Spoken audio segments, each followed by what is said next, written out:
Okay, in the last tape we looked at English as a lingua franca in general. Now we're going to look more specifically about using English for academic purposes.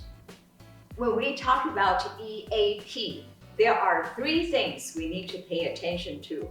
Number one, we have to look at the language varieties themselves.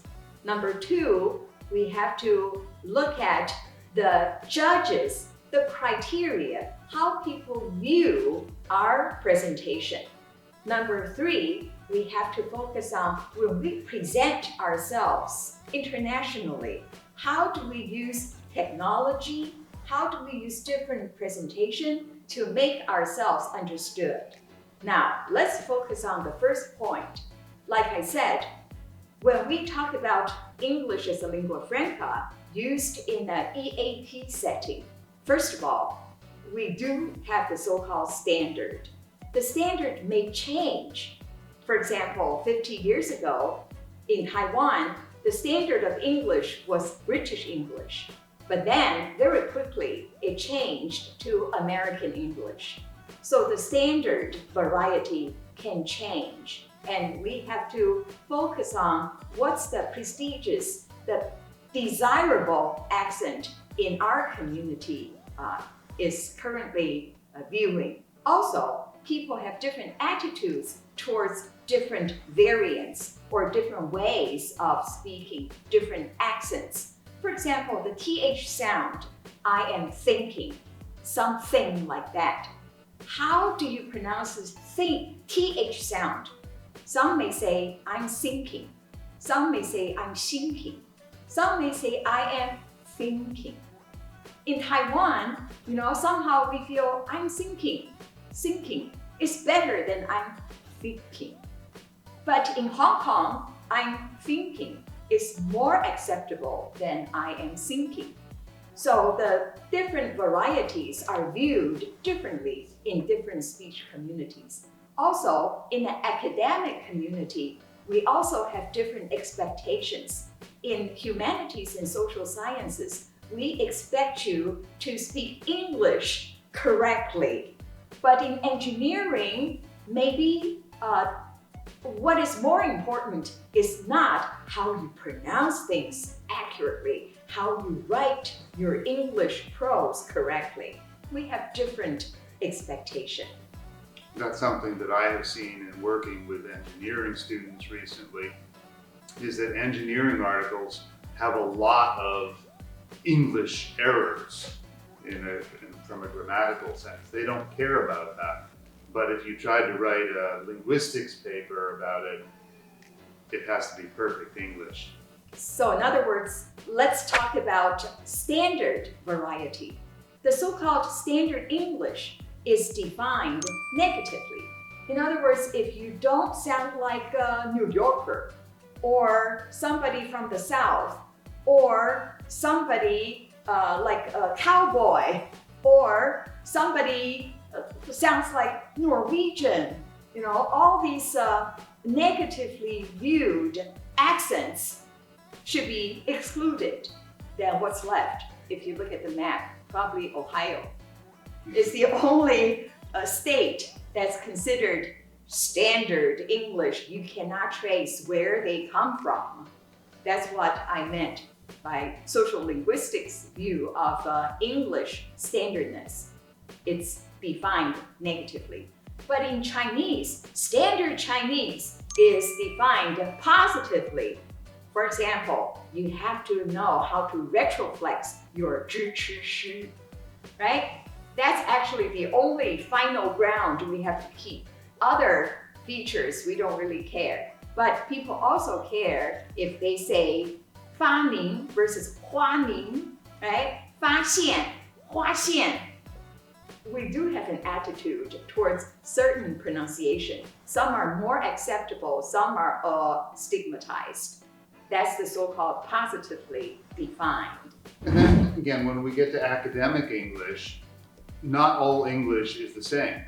This is a passage from an article one of my students wrote. And if you look at that, no one could possibly understand that unless they're in that field. because nobody talks like that, nobody writes like that. Academic English is very different from normal English, and therefore academic English is a second language that everyone has to learn. So that's fair. Academic English is everybody's second language, including a native speaker of English. Everybody has to learn how to do academic English. And again, it differs. Every field is a little bit different in their expectations. Exactly. So in our course, we want to train students to look at the standards, the criteria, how the judges view your performance, your product, how the scholars view your research.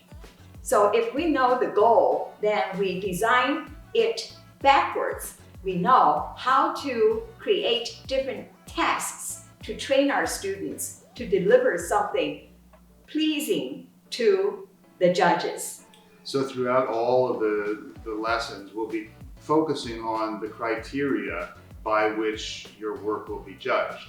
And that may change year by year, but there are still some basic standards that are pretty common. Even in our courses, we need to have rubrics. We need to judge students' term papers or oral performance by checking, those categories, whether they meet the requirements or not. Okay, so particularly for iGEM, what is the goal? Well, the goal for the team is to get a gold medal. And the gold medal is based on certain criteria, which again, we'll talk about in detail throughout the course. But you're also looking to try to get special awards, and each of those have specific criteria as well.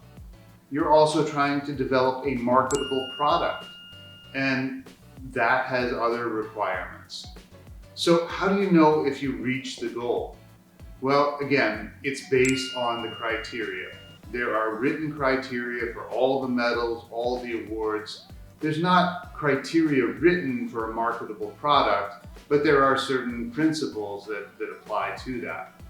So as you're trying to show what you know in an academic presentation, in an international competition, wherever, you need to be aware of the content, the scientific or the academic content. You need to be aware of how you're presenting it. That's going to be the focus of this. And you need to also incorporate the latest technology. And we'll touch on that a little as we go along as well. In meeting those expectations, you have to do things in the right order. In Taiwan, we often order pearl milk tea. And there's a specific order that they expect you to order that. You start by saying, what kind of tea? Do you want Hong cha, Liu cha? What size pearls, if they have different sizes at that stand? What size glass? The amount of sugar, the amount of ice. And if you go through those in that order, they'll get it very quickly. But if you put the size of the glass first, sometimes they hear it wrong. For instance, a few weeks ago, you ordered a 热拿铁, and they are 热大拿铁, and they thought that you said 特大拿铁, because you put the 热 first and then they asked later. So if you get things out of order, it can cause confusion. And the same is true in a presentation. If you do things in the right order, the expected order, the order of the criteria, then it's very easy for the judges to say, yes, you meet the criteria, here you go. So no matter what we're doing, the order is important. For instance, in a scientific article, you can learn to read scientific articles based on the expected content. And again, we'll talk more about this later in the course, but there are differences between science and engineering in the expected order and amount. And once you learn where to find things in an article, then it's easy to get the information you need. And the same should be true in your own presentation. So Just like the scientific articles are different from engineering articles, an academic presentation is going to be different in science and engineering. Now, of course, iGEM sort of bridges between those. And in addition to the science of the genetics and the engineering of the design, which normally in an academic presentation you would just follow the order of an engineering or science article, but in an iGEM presentation you have different parts. You have other things that have to be added, like education and human practices. And so where do you put those in? There's still an expected order to your presentation. And if you follow that order and combine the presentation and technology, then you have a much better chance of getting across your point and making it clear that you have satisfied the criteria. And again, all these things we'll talk about in more detail as we go through the course. Like we said, order is important. Word order is also important because people have certain schema in their mind. Like when I ordered latte, I didn't say big, hot latte. I said hot, big latte. As a result, I sounded like 热大拿 instead of 大热拿. As a result, I got 热大拿铁, 特大拿铁. You see, if I say 热大拿铁, it sounded like 特大拿铁 with my mask on. So I received Super big. super big latte. Home. I learned my lesson.